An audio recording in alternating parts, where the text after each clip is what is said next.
I am on a mission to find the best black romance that the bookstore has to offer. There's a couple in here that's just people of color, darker color. Actually, there's only one, I think. That's just a person of like darker color. It's I think Indian, but I don't really know. But today's video is going to be me going through my black romance summer TBR. Let's start with the two books that we've already read so far this year. First one, which is the only one where I'm like, I don't know her ethnicity, but she said Canadian, so whatever, is Collide by Balcabra. I have read this, and I've also read Revolve by Balcabra. I preferred this one.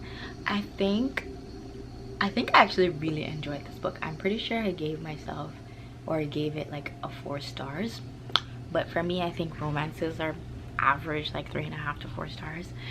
This one, so this girl is doing her master's, I think, or maybe it's her bachelor's, trying to get into her master's program, and for her like final big project thing, like the cumulative project, she has to do some kind of a research project with the captain of the hockey team. And initially they despise each other, but you know, their partnership kind of grows as they get to know each other a little bit more. So yeah, this was the first one I read. I think I gave it like a 4. Well, I think I gave it 4 stars. That's the first one, Collide by Balcabra. And the second one that I've already read on this list is Sparks Fly by Zakiya Jamal. Now, I've never even heard of this book, let alone this author. I was really just strolling through the bookstore, just trying to find black people on the spine. That's literally all I was trying to do, is just find a black person on the spine. So I found this one, Sparks Fly, and it starts off with, okay, good, that's it on the back. It starts off with this girl, I think she's in like her early to mid 20s, and she's like upset with herself because she's still like, not upset with herself, but she's like at the point in her life where she's finally just wanting to get sex over with.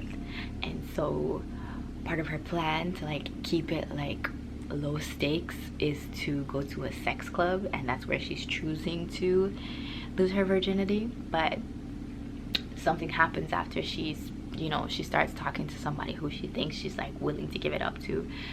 Something happens, it doesn't work out between the two of them in the sex club, and so they, you know, they separate their ways. And then she's also having not problems, but there's like new developments at her job where it's kind of like, you know, things are changing in her industry and she's resistant to it.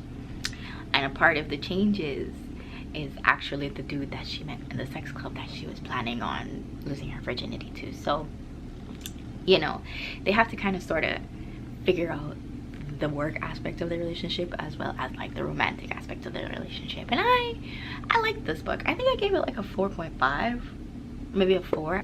Our Vicious Oaths. I don't know who it's by though. Oh, by oh my gosh, hold on, by N.E. Davenport. Yes. So this one, it's a black romantasy, so I don't really know if it counts as like black. I feel like, okay, this is a side note, I think there's a lot more like fantasy novels by black authors than there is romance on the shelves. And so I think I have to, like, after this video, I'm probably gonna go to the bookstore today. I have to like look in the fantasy section instead and find some romantasies by black authors, because I think that will probably be more fruitful than just trying to find like pure romances, because it's very, very limited in the bookstore for me. There's a lot more fantasy than there is romance. So yeah, Our Vicious Oaths is about like two fae from like rivaling courts of like, there's like 7 kingdoms. She is a monarch in her kingdom and the dude is a monarch in his kingdom, and then something happens when she's about to get married. Like, you know how there's always betrothals and stuff like that. She's about to get married to her betrothed, who is not him, and she ends up like, you know, yeah, she ends up as his hostage. The other, not the one she was supposed to be married to, but the other person who's the main character's hostage. And then eventually they have to like, there's like a power struggle, but the common goal is like to take out the dude who she was about to be married to. I liked the book. It was a lot spicier than I was anticipating personally. It was a lot spicier than I was anticipating, but I think it was a good storyline overall. I think it really like interested me in romantasy. Like right now I'm reading Children of Blood and Bone, as you can see up there, but I don't know if that's a romantasy or not, so I don't know if I'm gonna recommend it. So far it's just been like fantasy things, not romance in either so far. So let's move on to the stuff that's on my TBR. So the first one right now is The Boyfriend Project by Farah Rashan, right? It says Samia Brooks never thought she would be that girl, but a live tweet of a horrific date just revealed the painful truth. She's been catfished by a 3-timing jerk of a boyfriend. Suddenly, her and the 2 other girlfriends have gone viral online. And so this is the first time she's putting herself first, and that includes finally developing the new app that she's always dreamed of creating, which is the exact moment she meets deliciously sexy Daniel Collins at work. Is Daniel really boyfriend material, or is he just a little bit too good to be true? So I guess office romance. The next one is The Situationship by Taylor Dior Rumble. And in this one it says expectations of dating apps are low. Oh gosh. It says when the love of her life shows up with a girlfriend, Tia decides it's time to put her life out there, herself out there. I guess the male main character is somebody named Nate, somebody who she connects with over an app, and now she's trying to figure out like, is it really like a good thing, or is he just like messing with her like everybody else on the dating app? So that's those 2. The next one is actually these 2 I got from this romance bookstore. What was it called again? I don't remember what it's called, but I'll put the name on the screen. It's like a romance only, Hopeless Romantic I think it's called. That only sells romance books in Toronto, and it was so stinking cute inside. But I've been wanting to go there since like last year I think, and I finally got to go there. And again, I was just looking to see if I could find people of color on the front, and the first one I got was Don't Tell Me How It Ends by Adrienne Thurman. As a romance-weary 20-something gets dragged into her sister's matchmaking business in this sparkling romantic debut that asks, can we protect ourselves while falling in love? And to be honest, on the cover they look really cute, even though it's like a cartoon cover, but that's fine. I don't really want to know anything else about it, just because I don't want to spoil myself, you know what I'm saying? Next is This Ain't Our First Rodeo by Liara Tamani. I don't know anything about this. It says they don't meet under the best circumstances, and they definitely don't like each other at first, but luckily this ain't their first rodeo. And then there's a bunch of like words on the front, but like again, I don't want to spoil myself, and so I'm just not gonna look at it. There's a little bit of a crust in there, but I'm excited to read it. How does the hardcover on this look? Cute, kind of. It's just like blank. I like the color though. So there's that. And then finally, this is like a continuation of a series for me, is This Could Be Us by Kennedy Ryan.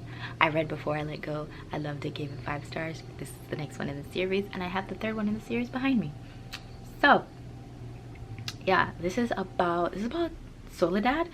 Yes, Soledad is like kind of like the mom friend in the trio of friends. She's the one who has, you know, the husband and the kids, and she's like, you know, master organizer, always has everything under lock and key. And then it says like something happens, no time to grieve. She meets a single dad named Judah Cross, and she's trying to determine if she's brave enough to like start up a new relationship, even though hers just went down the drain. So I'm excited to read this one, actually.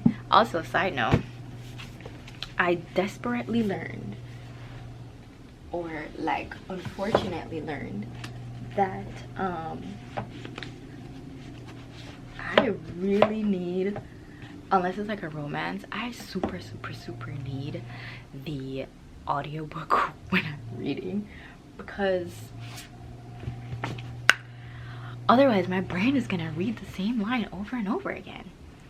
So the final 3 books that we're gonna talk about today, I think these ones are the ones that I've had for a while, and I'm just trying to force myself to read my actual TBR now. The first one is Curvydale Summer by Danielle Allen. I don't know how many times I've talked about this book on this channel. Still haven't read it yet. I actually started it and I got to page, what, 30? Yeah, I got to page 30. And I was just really upset at her family, and I was like, I don't want to read this. This is peeving me off, because her family are saying some truly wild things about her and her life choices and how she chooses to like be in the world, and I'm just like, you pissing me off.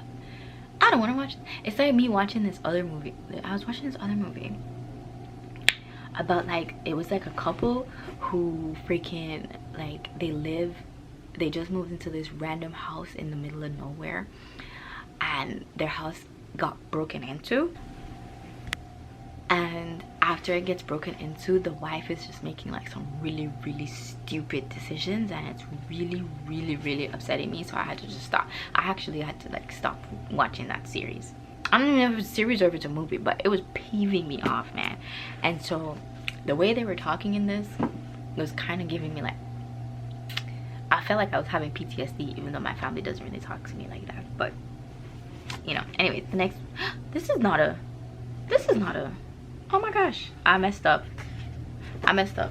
This one is not, decidedly not by a Black author. This one is though, so I guess it's 9 books today, is Frenemies with Benefits by Cynthia Williams. Again, I've been talking about this forever. This book has been on my TBR for at least a year, maybe 2 at this point. Still haven't read it. It's like a Friends with Benefits deal in a really small town called Peachtree Grove, and the things are developing between them. They just want to be friends with benefits because they have their own things going on individually, and it's just developing into more than they thought that it would. So that's the last one, is Frenemies with Benefits. And so those are all of the books that I have today. It was supposed to be 10, turned out to be 9.